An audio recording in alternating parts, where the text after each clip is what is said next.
Hey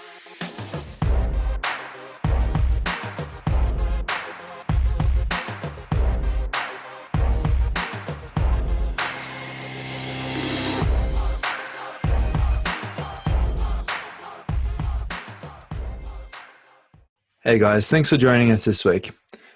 To help us grow, please like and subscribe. Enjoy the show. Cool, man. All right. So, welcome to today's podcast. Today we have Daniel Knust. So, Daniel is the owner of Definition Fitness, has his own fitness apparel, and and he actually has a supplement chain as well, which is pretty incredible, and it's good stuff. That I've got some friends actually take the stuff too, and they say it's quality. And Daniel has been quite successful in the bodybuilding sort of realm. Dan is INC Pro. So what is that, Dan? So the professional natural bodybuilding status is something that you have to earn the right to have a pro card, where you need to win a national level competition, come first in your division, but then also come first in the overalls, where you're up against taller and shorter guys and heavier people as well, and sort of be number one in the country in the ICN division. So that's no joke, man. So Dan's no joke on this one. So so Dan is an amazing trainer. I think I've known you now for 10 years. So you've been at least in the industry for 10 years, and then probably longer than that, right? Yeah. We worked together back at Fitness First days where it all started out. But being qualified as a trainer for about 12 years now. 12 years, there you go. So it's a long time. It's a lot of experience. And, I feel like I'm quite experienced after 10 years. And then, so, you've got an extra 2 on top of me. So needless to say, I when doing this podcast and thinking about bodybuilding and how important that is for athletes, I had to have Dan on the show. So welcome to the show, Dan. Thanks very much for having me, man. Really appreciate it and great to be here. Cool, man. And so what's been going on with you at the moment? Currently, been busy with fatherhood is probably the number one thing. I've got a 10-month-old baby boy that has been the most incredible experience ever. Been busy watching him grow up and trying to help out my wife where I can, between managing the business and training clients and being an athlete myself, etc. But that's probably the biggest thing that's changed for me. And then other things has been working on keeping on top of the business post-COVID, after being shut for 3 months, and just looking after things here as much as possible to make sure that we can keep the business alive and not only survive through it, but also thrive through it as well, and provide a great experience for our members, and not just reopen the doors to something, I guess, like mediocre. For example, we actually did upgrades while we were shut. It was like, okay, how can we maximize the time being closed? How do you get people excited about coming back? Definitely. 100%, man. And with the fact that you've got such a packed schedule, I think that's kind of inspirational in a lot of ways, because, if you can be as successful in bodybuilding as you are, plus being able to do all the stuff that you do, being a father, having a business, which is a huge thing in itself. It's not just one job, but it's almost every job if you haven't already delegated the work. But it's a little, so you're quite busy, and then, still being quite successful. So I don't think, what I'm trying to say, I suppose, is that, when a lot of people are like, oh, man, I'm busy or got all this stuff on, there's not really an excuse anymore, because, you've kind of set the standard. So I think that's good. Thanks, man. I appreciate it. And it's I'm lucky to have, an amazing wife, a great team here at the gym helping out as well. So it's definitely a team effort. That makes it all happen. Yeah, man. So who influences you the most, in bodybuilding, in the strength form realm in general? Like, who are your go-to guys that you look to for information? It's evolved over the years. Like, initially when I first started getting deep into the upskill side of things, I was heavy into Poliquin's work, for example. Did the PICP and did quite a few of his strength camps and muscle camps and stuff like that. And then involved following other coaches, started to do some work with John Meadows. I've done bodybuilding camps with Milos Sarcev, IFBB pro and one of the best coaches in the world. And that was a crazy 6-day double session giant set torture week of training, but then done stuff with Ben Pekowski, Big BPAC, Coach Eugene Teo, work with Rawdon Dubois, who was my bodybuilding coach, who's a wealth of knowledge and upskills more than anybody I ever know. Luke Tulloch, who used to work out of Lift Performance up there, very heavily science-based. The guys from 3DMJ over in the States. Like in the wall, in the gym here, we've got like a massive photo wall, and it's just covered with like people I've been able to meet, learn from, mentor with, coach under, you know, et cetera, et cetera. So there's quite a lot of them. And I think it's just been a matter of like over the years, just looking to learn off different people, and then you sort of create your own blend of that in terms of how you can help and, you know, pull different tools out of the tool belt when you need them, depending on whether you're doing more powerlifting based stuff, or whether it's more sport specific stuff, or whether it's more bodybuilding or general pop stuff.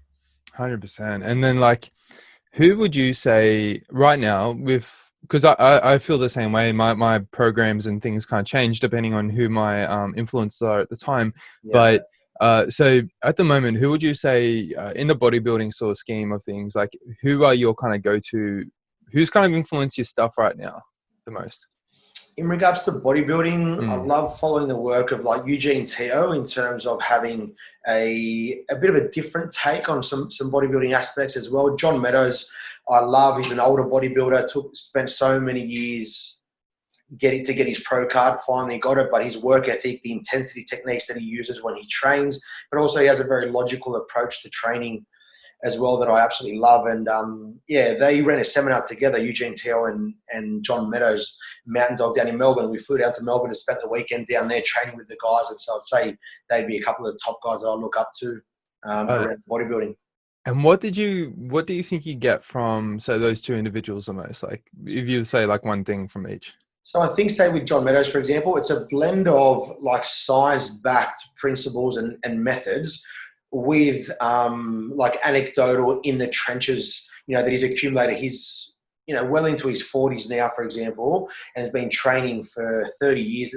And so, you know, some of the stuff that he does, there's no scientific papers to back it, but he, you know, knows from years and years of trial and error and working on himself and different clients that, yeah, certain things, they just work. And it does make sense when you look at from a perspective of, yeah, when you rationalize it in terms of, you know, how the mechanics of bodybuilding and building muscle, etc. work. So I love that. And like when you look at some of the intensity techniques that he uses in terms of to maximize hypertrophy, you can look at, you know, sets and reps and overall volume and periodization and progressive overload and stuff like that. But you can't beat like good, solid, really hard work and, you know, continually showing up over a long period of time to achieve results as well. So sometimes I find that can be a little bit missed by some people. So that's what I love about his approach to training. He trains like a beast, even at his age. But a smart approach around longevity and joint health and things like that too. Then with Eugene Teo is unreal in terms of just using a lot of different disciplines and bringing them together to mesh almost create his own exercises and different ways to think about hypertrophy and full ranges of motion and different things like that. I've learned a lot from his methodology, is the way he thinks, the way he coaches, that I really, really love. Interesting. I think what you said in there was actually really important, is the fact that, you know, we all can sort of show up for at least one hard session, but it's hard to keep showing up because it's easy to get complacent. Yeah. You know, you have to get used to being uncomfortable, I suppose. Yeah. Yeah, absolutely, mate. I think it's especially if you look at like, you know, times where you might be overreaching, when, you know, the volumes are super high, or when you're dieting, you're on super low calories and you're doing all this cardio, and you need to, and the goal in bodybuilding is like to maintain as much muscle as possible while we drop fat.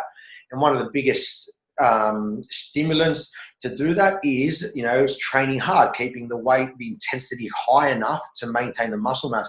And it's easy to say, well, I'm dieting and my energy is low, so I'm just going to go a bit lighter. I'm going to do high reps or whatever, you know, people might say.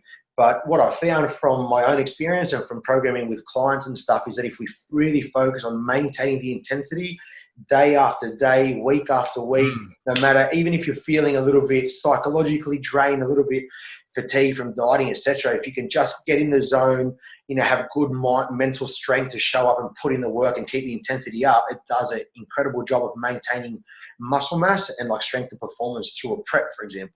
And I wonder if that's got something to do with the idea that you're just maintaining the stimulus. Mm. And then because you are maintaining the stimulus, the body has reason to keep, the muscle around. Yeah. But if you drop the stimulus, then, your body will adapt. And then, as a result, you'll start to drop a little bit of muscle. And, so I guess that might have something to do with it. Would you sort of? Absolutely, yeah. I think that's a big key where some people, can use it as a bit of an excuse that they're on low calories, not feeling the best, so they'll just sort of reduce the stimulus and reduce the loads, etc. But what you're right is that the body's signal to maintain muscle drops. And so it's like, well, okay, we're in a severe deficit. We don't want to be holding excess muscle tissue. It's metabolically expensive to hold extra muscle.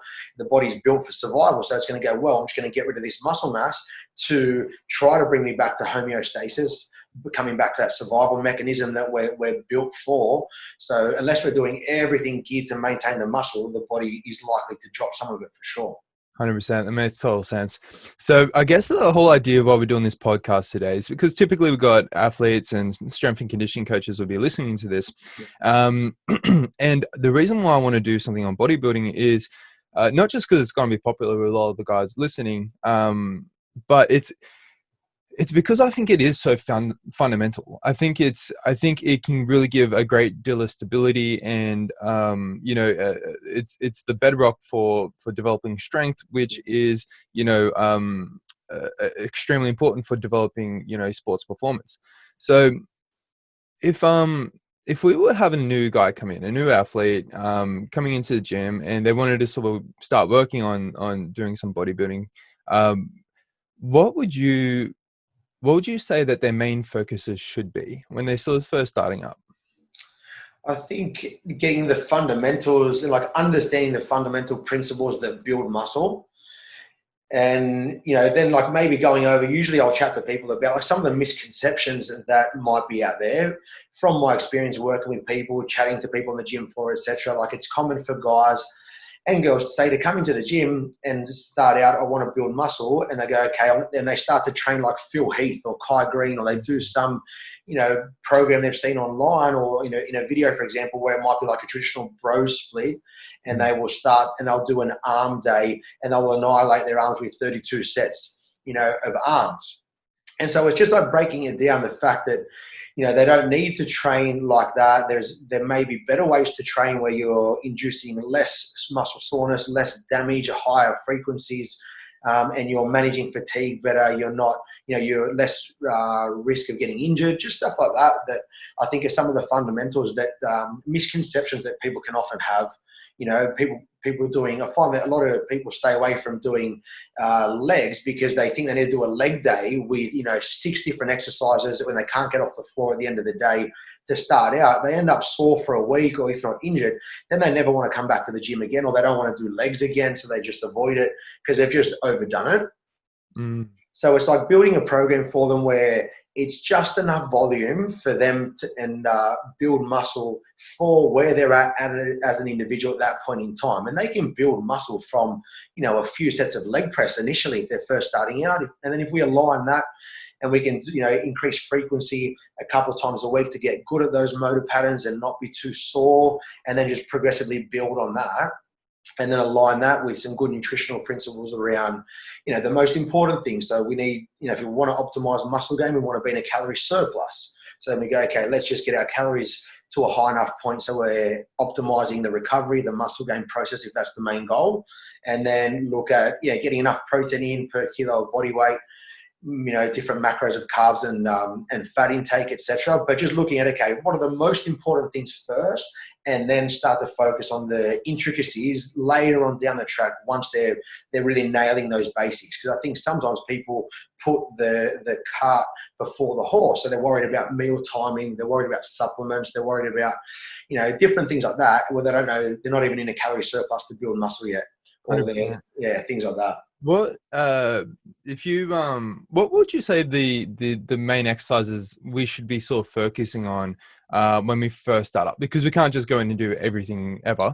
But what would you think the main exercises should be that we should focus on as a new? I think depending on the individual, like I like to always go through some assessments on the gym floor with somebody and just see where they're at in terms of their coordination and then their strength. For example, some people are just naturally stronger than others. Their ability, like their proprioception. So some people's ability, their awareness of where their body is in space and time, like similar to coordination, whether they can, squat or overhead press, they've got good coordination, pick things up quickly, or if they're better, started off on more machine-based stuff where they might be using, things like leg presses, leg extensions, more machine-based, more stable apparatus, and then they can then progress onto barbells and onto dumbbells later on down the track, which are harder, more challenging. So I think it's pretty individual to the person. Some people will say like, you have to squat and deadlift and bench press and overhead press, etc. But I think like not everybody needs to. Like if you get an older person, for example, who you're just trying to maintain mobility and maintain strength, for example, machine work is great. It's going to stimulate the muscles. It's going to get tendons and ligaments stronger. It's going to improve their functionality in everyday life to be able to, move better and different things like that. So I think everything has its place, but it's just very contextual in terms of the individual that's coming to see you. How many days a week do you think would be appropriate for a beginner? I think like even 2 or 3 days from a beginner to be in the gym can work well, depending on their schedule and different things like that. And then it allows you room to progress moving forward. And even just starting off with like full body workouts where somebody could literally come into the gym twice a week, stimulate the quads, the chest, the shoulders, the hamstrings, the glutes and back, for example, all in one session with a couple of sets of each one with good form. And then build a foundation for a few weeks and then slowly start to step it up to maybe 3 or 4 days. They'll see amazing results from doing, one body part actually, like about 3 days a week, just sort of spaced out, which is important to sort of say, because I think, we would have done the exact same thing when we started, but we'd go in and do a specific body part, and that's not necessary. Yeah, absolutely. And then you look at how it could affect like long-term progression, for example, and the fact that, it can be overkill for certain people. You're too sore, the risk of injury goes up. And sometimes even like I like to break down volume for people as well. If they're a little bit more intermediate advanced, the fact that if we look at higher frequency models where we might train a muscle group 2 or 3 times a week, often you can actually do more volume or stimulate the muscle more times to grow in the week than if you just hammered it all in one day. Yeah. And in that, if you were to hammer it all in one day, the back end of that session, often the performance drops. You're not even moving much weight. Your form will suffer. So you're not really training good neural pathways. You're not training good form, good technique. You're not training good performance. It becomes like junk volume. So you're doing work, but it's not that good quality. So I think that's one of the things that I find. Athletes that are working on bodybuilding, physique athletes, for example, don't put enough attention on. They don't focus enough on the performance aspect of training in the gym. Whereas, like, I've had a really good blend doing powerlifting competitions and stuff over the years where like there's a huge focus on the numbers on the bar is like everything session to session. We're progressively overloading and we're looking to peak our strength for absolute maximum come competition day. So you're super strict in terms of what you're lifting and how it should progress so that you hit your peak on that day. And I've found that's taught me a lot of really good principles that have applied to bodybuilding that's helped to get better results for myself and for clients that I work with as well. I suppose it becomes a bit of a numbers game, like if you're doing the percentage, if the majority of the time you're doing it well, then you'll end up doing it well, even when you get tired, and then if you're just sort of doing junk reps, willy-nilly, so, if you get tired, even if you're trying to do it well, there's a good chance you just kind of slip into a bad habit because your percentages are off. We've got these kids coming in and it's the first sort of session in the gym. What sort of rep range do you think would be appropriate? I prefer to start, if they're new to the gym, higher rep ranges, generally speaking, around the 10 to 15 rep range mark, just to give people, enough, more chance to practice movements, not needing to load the movement so heavy from the start as well, not trying to come into the gym and looking to hit 5 RMs or 1 rep maxes or anything crazy like that when they're first starting out. So just starting nice, slow and steady, for example, then spending a bit more time under tension, allowing them to get used to the movements and build some muscle with those slightly lower percentages of 1 RM before they start to then push it up over time. That's such good advice, I think, because, if you're going in there, try to do a heavy 5 or something like that, you're loading yourself with weight that's going to be quite heavy for you. And then you're also going to be doing a movement that you're not efficient in. And then your form's going to have a greater chance of being terrible and, sort of pushing yourself towards injury. But when you go up and do the 12 reps sort of stuff, your mentality kind of changes. Like, okay, well, I'm going to try to do 12 reps of this. The weight's not terribly heavy. You can focus on your form. And, it's just repetition of that same form over and over again over, years is what's going to pay off. And that's really good advice, I think. Yeah, and I think it's good to frame it in a way like at the end of the day, starting out, you're looking to build a foundation. You want to build a good, solid foundation. So it's not about trying to, peak your muscle mass or your strength at that point in time. So you're sort of starting, a little bit slower and steadier, playing a bit more of a longer game to be able to then get better results down the track and allow yourself to progress safely down the track and then hit some big 5 RMs down the track or one. But you're saying that initially what we should be looking at as newcomers to the gym is, maybe not muscle growth, especially right away, but more so just trying to learn the movements and control and all that kind of thing. Yeah, I think a lot of the new, the strength gains that people will see when they initially start is like newer adaptations, the nervous system becoming more efficient at recruiting motor units and muscle fibers, etc. in those patterns to then, move a little bit more weight. And then from there, the muscle gain starts to happen from there, provided there's enough stimulus and enough recovery and calories, etc. 100%. And then, so as these guys get a little bit more experienced, what would be when would you start to sort of up their days in the gym? I think based on the individual context, but I think depending on how they're progressing with, on sort of fewer days, 2 or 3. Another thing I like to consider with people as well is their schedule outside of the gym, because as I'm getting a little bit older, I'm starting to work with people who have got families or, are fairly busy, etc. So I take that into consideration as well. But I like to, after, a month or 2, if they're keen as well, and then slowly start to progress it up, where they might start to do 3 or 4 days per week in the gym and then push it up from there. So taking into consideration their timetable, their schedule, and their eagerness to want to be in the gym more and just trying to balance all those things in terms of what I think's optimal and then what they're going to enjoy, so they stick to it as well. So I think that's one of the most important things as coaches and as athletes. The more we can create plans that we enjoy and that suit our lifestyle, the more likely are we going to be able to stick to that long term to get the results that we need to get. So factoring all that in, but with my more advanced guys, it's 6 days a week. In the gym normally for bodybuilding shows, physique preps, photo shoots, that sort of thing. 100%. And then, so I think a big part of that is, like you said, is just, keeping setting an amount of time that is actually doable for them and not sort of overreaching. And so going from 3 to 5, and then, some weeks doing 5, some weeks doing 4, some weeks doing 3s, and some weeks doing 5, because consistency is important in this whole realm.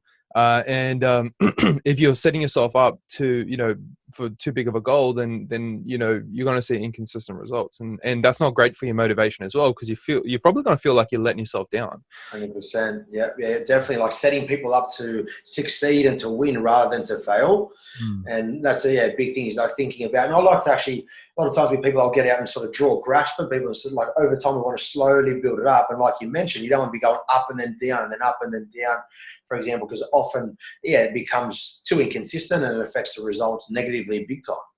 100%. And so,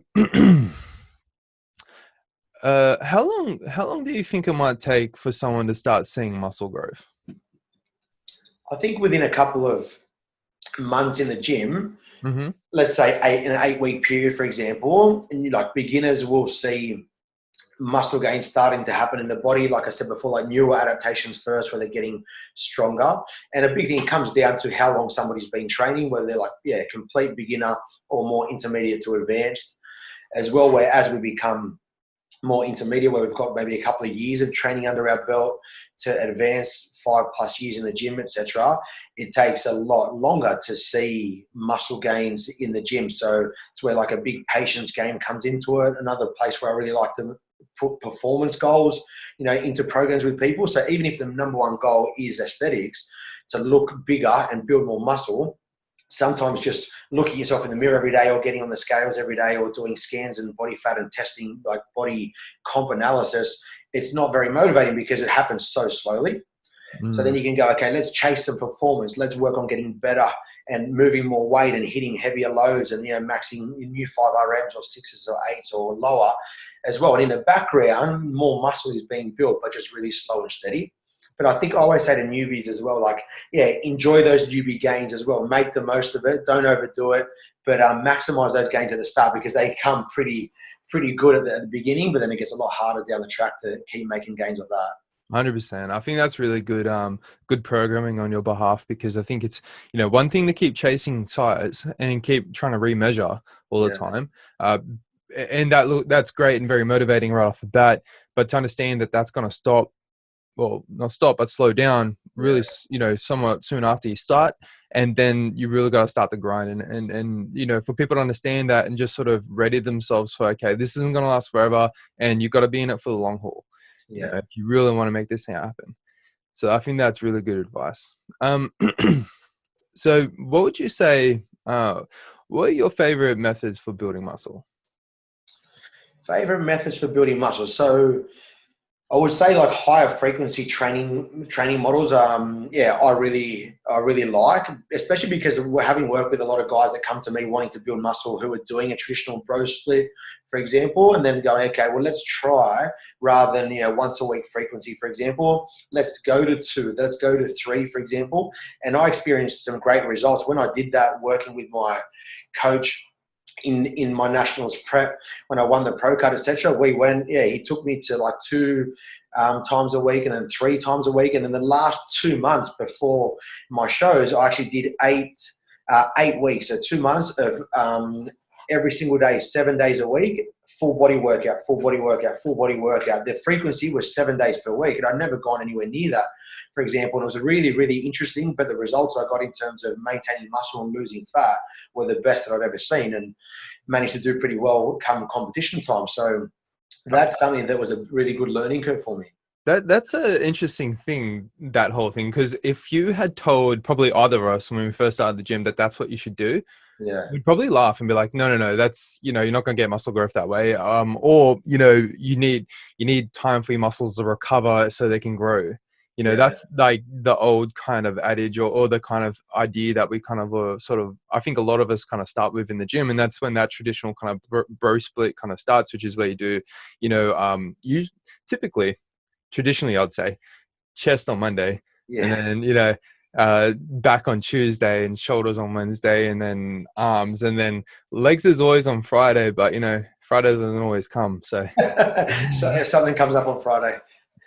So yeah, exactly. But I totally agree. And it's just like, if you can frequency, so hitting the muscle more often is really the best way to kind of to grow muscle. I totally agree with that. Yeah, well, it can work really, really well for a lot of people. Like I said, based on what they may have been doing, especially if they're intermediate advanced and they've been doing the same like frequency for years and years on end. It can be a really great way to do it. I did a really good course with Menno Henselmans, who does a lot of Bayesian bodybuilding, one of the top natural bodybuilding coaches in the world as well, and follow a lot of his work. And he's looks at a lot of the research around it, and has found high frequency models to be fantastic for hypertrophy. So that's you can't argue that. I mean, the evidence has been out there for a long time. I think especially with athletes that wouldn't usually stick to the traditional bodybuilding regime. So you got like pelodrome bike riders, or you got Olympic weightlifters who and you look at their legs, for example, and they got massive legs. But pelodrome riders, they're always on the track. They're always on, going around the pelodrome. Plus, they do some weight training on the side. Then you got weightlifters that will literally squat every single day. Yeah. And they got massive legs. Probably bigger if they did focus on hypertrophy. But I think the evidence has always been out there. Yeah, that's very true. Very true. You see bike riders with literally huge quads hanging out of their, tires are pretty impressive. Some of those top cyclists, so. 100%. So, what would you say the biggest mistakes you see, people do when bodybuilding? With bodybuilding, I think there's a few common ones that come up. It's things like maybe training with a little bit too much sort of ego, or like just focusing too much on going too heavy too soon, and then sacrificing good quality technique, sacrificing range of motion is a big one as well. Like, sometimes you'll see people, loading up the leg press and doing quarter reps, etc., which, it's great that they're sort of in the gym having a go, etc. But I think when you look at training with full range of motion, the benefit on strength development, muscle development, and even joint health and mobility, etc. as well. Like, having trained for so long, I'm a big fan of working with people to try and lay really good foundations from the start. And the fact that people will talk about, I need to do a ton of mobility work on top of all my weight training as well, so I don't get muscle bound, I don't get tight.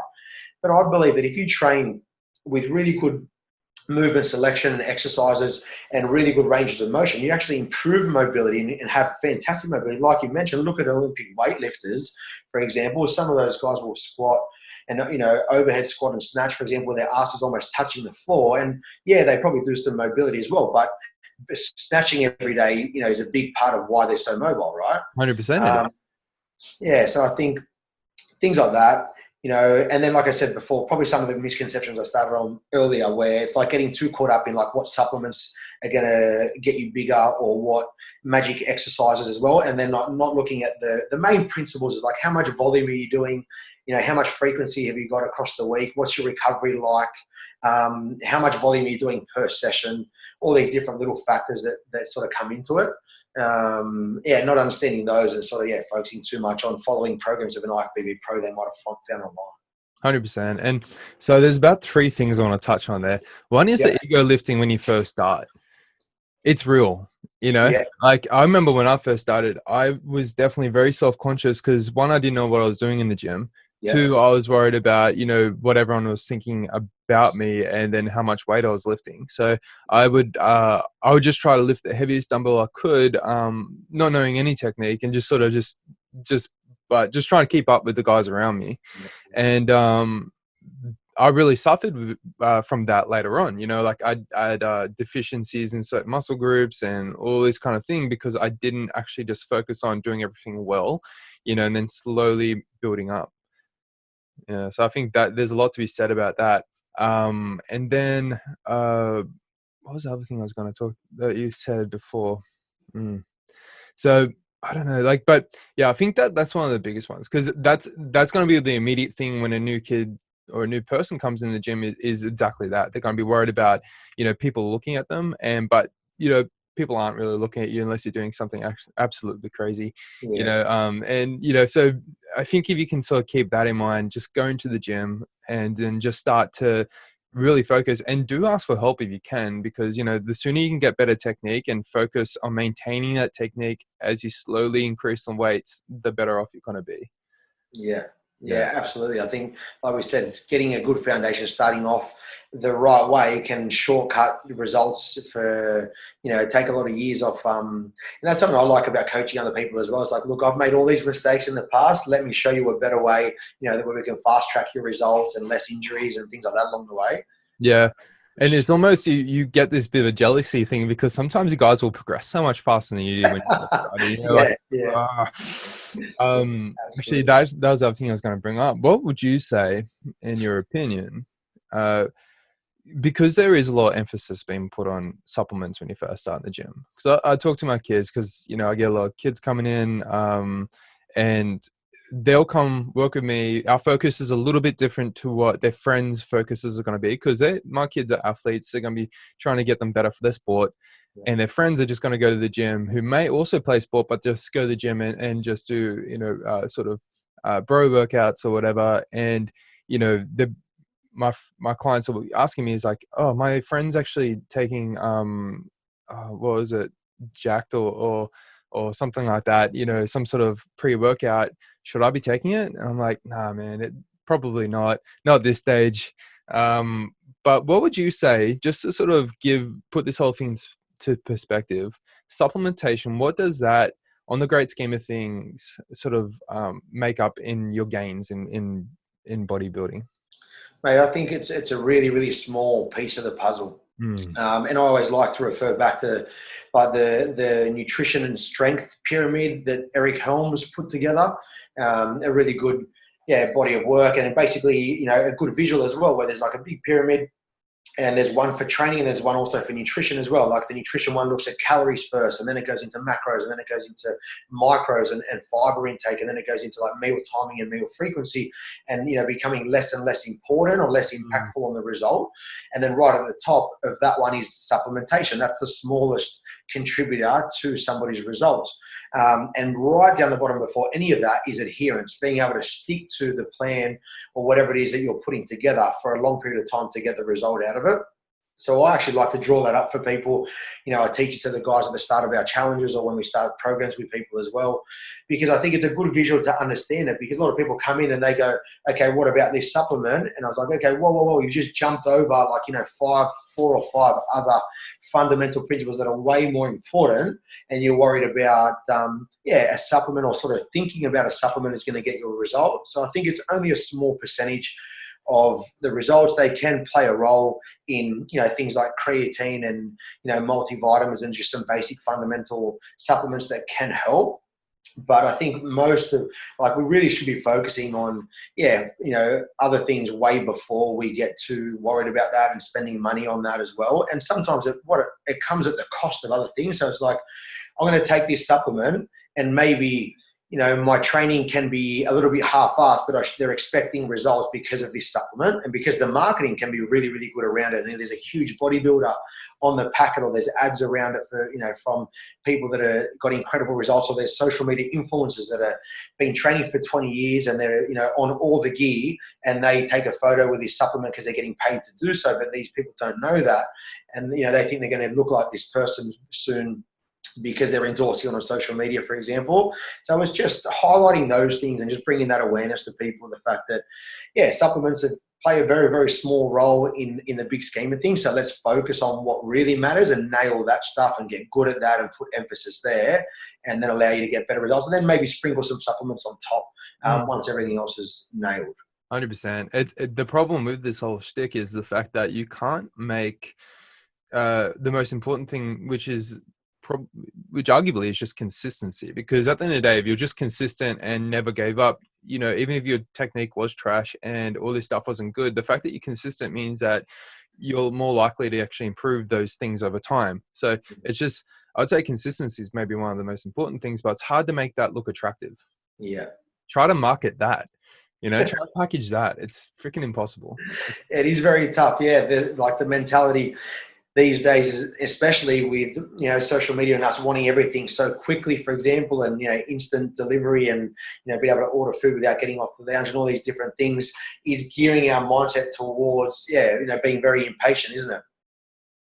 100%, man. And so, and especially with younger kids who are eager, and I was much the same. I wanted, I always had I don't know what it was, but I just got this thing where I just would never give up. And but I still wanted things quickly. I'm impatient with myself, and I'm quite patient with other people though. But I'm very impatient with myself, and I do want things quickly, and but it's important that you just sort of understand that it's going to take time. So we can't go through this podcast without talking about nutrition. Now, you brought up some nutrition sort of a little bit earlier, but we need to really sort of delve into this a little bit. So I know you're used to sort of working with guys that are a little bit more advanced and that kind of thing, but could we kind of like scale it back to, a new guy that's just coming into the gym? Like what should that sort of look like for them? Like, I mean, what are the fundamental stuff that they could at least start with for nutrition? So I think starting out, depending on where they're at with their knowledge and things like that, it's always good to educate people on what are the most important things that control muscle gain, etc. So looking at like calorie balance, breaking down energy balance. So the fact that, okay, if the main goal is to build muscle, all right, we know that everybody has a maintenance level of calories, right? Where if we're in a calorie deficit down here, our calorie intake is way below it or below, we're not optimizing muscle gain, for example. Our body has got less fuel coming in. Whereas if you want to optimize muscle gain, recovery, etc., we want to actually go into a surplus. So being aware that our intake, the amount that we intake and the amount that we expend is really, really important. If you're looking to build muscle, but you're expending a ton of energy through your work or through your sport, etc., etc., that's going to impact your ability to recover and grow. So we need to then, make sure the nutrition is really, really on point. So just being aware of those principles and then looking at, all right, what nutritional intake, what does good nutritional intake look like? So usually things like making the majority of our food intake come from like whole foods that are unprocessed, that are natural, were once alive, that grew from the ground. So you look at different meat and protein variations, for example, plenty of vegetables, fruits, berries, nuts and seeds and that sort of thing. And I normally say to guys, I recommend like 80% of our intake comes from unprocessed whole foods. And then you can have a few, a bit of fun foods on the other side, the other 20%, where it's not about never having a fun food or never having any takeaway food or things like that. The fact that those foods are just very low or void in micronutrients. So we want to make sure the majority of our food is coming fully rich in micronutrients and fiber and phytonutrients and stuff to provide our body not only with the macros that it needs, but with the micros from a health perspective as well, so that we can stay healthy over time, have a strong immune system and optimize health as well. So then looking at, good quality food and then getting enough protein in per day. So if I'm not tracking macros with people, which is something we'll do with like a little bit more advanced goals, starting out, it might be, okay, let's do a food diary. What are you eating at the moment? And if it's like, if I can look over a food diary and see, there might be 1 or 2 servings per day of protein. If that, I might start, okay, let's start to increase protein intake. I want you to try and aim for maybe some chicken, some fish, some red meat, some tuna, some more beans and lentils, some maybe a whey protein powder can come in to make it an easier way to boost up protein. So we're at least getting closer to what we know that person's protein intake should be to get better results. So sometimes it can be just a bit of nutritional intervention like that, bit of food diary to start off with. And then we do a lot of like flexible dieting and macro tracking with clients, where it's like, okay, now I'm going to work at exact macro targets, exact calorie intake that I want you to meet on a daily basis. And, I want you to try and hit that by tracking your food intake using something like MyFitnessPal, where you might be aiming for 200 grams of protein per day, 300 carbs, 100 grams of fat, etc., to make sure that we're on track with our intake and tracking that every single day, looking over it, holding them accountable. But it's just a bit of a scale depending on where they're at and what their goals are in terms of where we might start and then progress them onto. But I find that tracking is a really good learning curve for a lot of people. Hey, some people knock tracking macros as if you should never track your food. But I think it's such a good educational tool where if you track your macros for a period of time, it's like you learn a lot about, wow, I didn't realize how many calories were in that, or how high in carbs that was, or how low in protein or my food intake was as well. So you learn these really good principles around nutrition. Then you don't need to track anymore. Then you can sort of intuitively eat really well for your goals, and have a good understanding as to what's in what foods, what you're actually putting into your body, how that aligns for your goals and things like that. With everyone we have do this, it always amazes me how little people eat a lot of the time, and that especially teenagers and athletes that just don't eat enough. It's insane. I was talking to one of my rugby players, and he would always say that the better rugby players would end up going to schools where it's specifically for rugby players. They're private schools, but they have like a really good rugby system. So that and they're boarding schools. So these kids are basically there all the time, and the food's been all given to them. And one thing that he'd always joke and say is that these guys will go as dicks just very talented sticks, and they'd come back really muscular. And so the sort of joke is that they're just putting gear in the water and supplements or whatever. And having had one of my kids actually going to one of these schools like Scott's, uh, what it really came really apparent is the fact that it's just the accessibility to food. They've got so much more food because everything's a buffet every night, so you just go up, take as much food as you want. And I honestly really do believe that that's why these guys put on so much size. They're just, they're finally meeting their calorie requirements. I really believe that. And so I had one of these kids. He was always he's a really tall guy, really skinny. It's just the type of kid that finds it hard to put muscle on. And anyway, so he ends up going to one of these private schools, and he comes back 15 kilos heavier or 10 kilos heavier, right? So which is amazing. That's a lot of weight on anyone. And then so he's been back from school for probably about a year now, or thereabouts, and he's already lost about I think 7 of those kilos. Wow. And he wasn't fat when he came back. He was fine. He was muscular. He was good. But then, just that access to food, it really, it's people that these kids don't really understand. Like, I think it's the food's really the biggest part here, as far as muscle growth. I just finished like a gaining phase over the last, a few months, really trying to push the calorie intake up to build more muscle and build more strength. And like, honestly, I've said it multiple times. It's been so hard to get into a decent surplus, like trying to look at 4,000, 4,500 calories per day. And I'm literally been force feeding to get it in, like, leading a bit of a busy lifestyle. Sometimes it's hard and it's easy to skip meals, etc. So I agree with you, man. I think that way too many people undereat for their goals. And I think they then, can label themselves hard gainers. And it's just the fact that they're just simply not consistently getting enough calories in to meet their goals, not getting into a surplus. And sometimes it might be, I ate a lot. And a lot of times when we recall what we eat, they'll pick a good day and they'll go, I ate this and this and this and this and this, but they forget the days that they're skipping meals and the weekends when they're busy or doing different things or whatever. And it's just, it takes a lot of work to consistently stay in a surplus to get great results. But when people do it, man, they can really, really see some good results. Like you said, like good gains in strength, in muscle, which then translates to performance for sure, bro. So I think it's a huge piece of the puzzle that's missing for a lot of people with their gains, whether it be strength, performance, or muscle mass. 100%.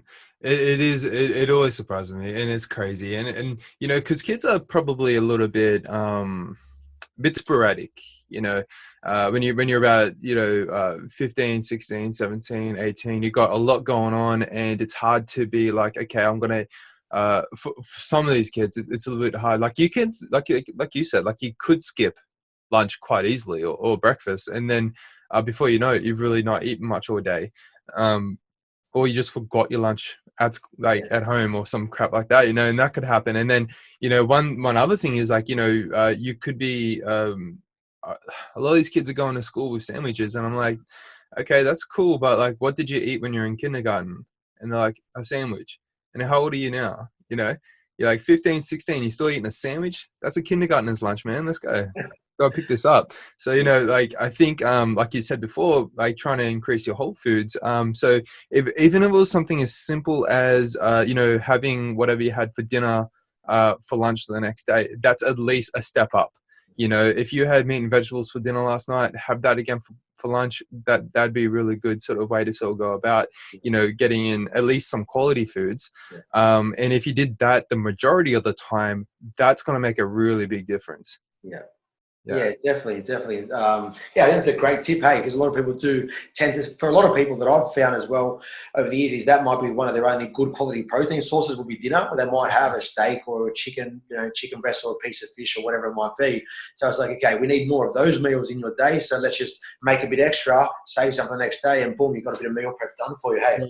I think that's a good stepping stone at least, and then like you said before, if you can like download an app to kind of figure out exactly where your calories are at the moment and get them to the appropriate level. But if a kid, because we're talking about kids here a lot of time and athletes that kind of just, it's a bit of a process. Like, you know, you and I were probably not doing that when we first started, but, you know, something that we sort of grew into eventually. What would do you have any sort of advice if they weren't going to calorie count like that, and, you know, to help them kind of put weight on? I think starting with like basics, like looking at how many times a day somebody's eating. Mm. So then looking at, like, if someone's only eating maybe 2 or 3 times, okay, let's set a goal to maybe go to four feedings per day or meals per day, whatever you want to call it. And just like progressively stepping it up. So rather than go from like 2, let's try and do 5, for example, which is a bit unrealistic, or it's going to be overwhelming for someone. So it's like, all right, let's just try and eat, get a consistent 3 or 4 feedings per day. And then in each one of those, let's aim to get a good quality protein source. I might be providing them with a list. Okay, have either have some tuna, or either have chicken, either have steak, have white meat, red meat, oily fish, etc. Or you might have a shake, for example. So let's base each meal around a good quality protein source, because that's probably the most important macro I want you to focus on. Then we can make up the rest of the calories from carbs or fats. It doesn't matter too much for them. So let's try and get a good protein feeding, 4 or 5 times per day if we can. And then with those, let's get some vegetables or fruit or berries with those as well. So we're getting a lot of good micronutrients into the body as well. And then let's try and pair that with some good quality carb sources, which might be, potato, sweet potato, rice, pasta, fruit, different things like that, some bread, etc. All okay, but just getting enough meals in, getting enough protein servings through different times spread across the day to maximize like muscle protein synthesis for them as well, and help to get the overall daily protein intake up where we need it to be. And then getting calories high enough as well. If someone's eating 4 or 5 times a day, chances are they're going to be doing a decent job of getting a high calorie intake in. 100%. And then if they're really struggling, like looking at, okay, if they're really struggling to get enough calories in, how can we sort of maybe add a few more calorie dense foods, where there might be like more liquid calories, for example. So I've given some of my guys like a 1,000 calorie shake. This is what I was doing when I was gaining, because I was struggling to hit calories. So like post workout, it's like 60 grams of protein, and then there's carbohydrates, and there's berries and banana and spinach, but there's like maple syrup and carbohydrate powder going in there, and oats in there as well, and blend that thing up and sink that, and you can get 1,000 calories in a couple of minutes. Wow, there you go. That's very happy. I've seen 1,000-calorie cookies out there. Yeah, right. That's very crazy. Or at least I think if you ate 2 of them, then you got 1,000 calories. Or maybe if you ate 2, you got 2,000 calories. I know, but they've packed a lot of calories in this little cookie. Yeah. I can imagine how dense that thing would be. My jaw would be sore after that. Yeah. But that's it. I guess it's really good to, like, with people, talk to them about, what are their goals? What do they really want to achieve? And if you've got athletes that are coming to you that want to get better for their sport, and if they're young, it's like it takes more than just, showing up to the game day on the weekend or showing up to your sport, for example, to get better at it. So like, all right, if you really want to get better, all right, well, you need to train hard. You need to, stick to the program that you're doing for them as well. And then you also need to put emphasis on your recovery and on your nutrition as well. So it's like, you can't just want to be really good at a sport and think that you're going to, do it, giving it a really half-assed effort. So I always like to then tie it back to what their goals are. Like, okay, you came to me because you want to be, the top of this sport, or you want to achieve this. All right, here's what you need to do to get there. I need a commitment from you, or you need to put the work in, which means showing up, every few hours and putting a meal in, regardless of whether you want to or not. It just has to happen. Yeah, I'm not the best nutrition guy. Sometimes I think and I might be completely wrong about this, so feel free to correct me, but sometimes I feel like, if you just, and if you are a bit of a, hard gainer, but, that was in air quotes if you're listening to this. Yeah. Sometimes it's eating till you're full. Sometimes not the worst thing in the world. It's like, I think because sometimes, at least in that sort of case, you kind of increase your capacity for food.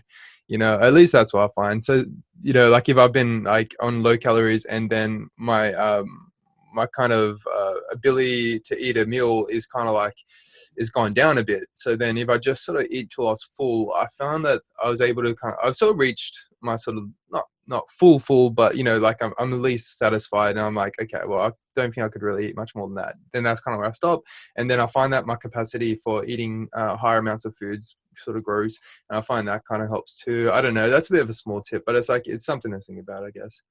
Yeah, for sure. So is there anything I should have asked you, but I didn't? In regards to like bodybuilding, nutrition, Yeah, athlete development. general, I suppose in general. I mean, if there's anything that you think we should have, that's probably important that we didn't talk about. But is there anything? Something I was going to touch on before, I think, when we're talking about like programming for clients and etc., was like I think falling in love with the process or just enjoying the process and having fun along the way is such a big part of training and results and sports, etc. Because a lot of times getting better takes time. You know what I mean? Getting bigger and getting stronger and getting better at your sport, etc., is a long-term process, and it's easy to get impatient and want to see results really quickly as well. But I think the more you can, just enjoy what you do and enjoy being in the gym or being at training or training in a good environment, and try training methods you enjoy, work with good coaches that get more out of you. All these different things like play a pretty big role in terms of where you can end up down the track. We've talked about before. Both you and I have been in the industry for like 10 plus years, and I do everything I can to make sure that when I train, like I'm having fun at the same time. It's not just, it's not a grind. It's not something that I'm doing to try to please somebody else, for example. I think, having fun training with good people is a big, big part of the journey. And the more you can do that, it helps you to stick to it long term and then see way better results and overtake. You can overtake people that have got better genetics than you and better potential than you just because you've outworked them and you've stuck to it longer, right? So keeping that in the back of your mind, you said it before, if you just don't give up and you just keep showing up and showing up and showing up, you can achieve some pretty incredible results. And often it's the person that can stick to it longer and overcome more of the hurdles and stuff like that can come out on top rather than those that are the most gifted or the most genetically blessed sort of thing. 100%, especially when you're looking at bodybuilding, it's not the short time, it's a long term. You've got to be in there for a long time, and if you're not enjoying it, how are you supposed to do that? So you make such a valid point there. That's probably underrated, I would even say, that people don't really go in the gym and they just slog it out and they secretly kind of hate it, and they just you can't last in that environment. You need to go into a place where you're having fun, even if you're training with friends, but don't make your friend, don't rely on your friend. I think that's a big thing too, because you see guys that they join up with a friend and their friend drops off. They're a bit eager, but because their friend drops off, they drop off also. That's what happened to me, but I actually decided not to drop off and I stuck with it, and then here I am. But I think that's also quite important. But that's a good point. I never really thought about that. No, that's awesome. That's awesome. I think there's a lot to be said for that, which is a big part of it, man. Just being able to push it for years and years rather than like weeks and months, thinking long term. 100%. So, thanks for coming on, Dan. Is there where can our audience go to find you? Best place would be my Instagram handle. I think I'm probably most active on there, which is Daniel_Knust_definition. And then we've got our website for the gym as well, definitionfitness.com.au, for all the info about the coaching and then training that we do here in the gym. Yep. And do you do any online stuff? Yeah, do some online coaching for people. I've got a few athletes at the moment getting ready for comps as well as getting ready for photo shoots, and then also just some general pop people wanting to get healthier and lose a few kilos as well. 100%. So I'll have all this linked in the bottom for anyone who's kind of like interested in that. I would definitely check out Dan. Dan's super knowledgeable. So thanks for coming on, man. Really appreciate it. Pleasure, man. Thanks very much for inviting me and having me on. I really appreciate it. Hope I was able to help some people with a few tips there today, and keep crushing your training, guys. Dude, I 100% guarantee you did. Pleasure.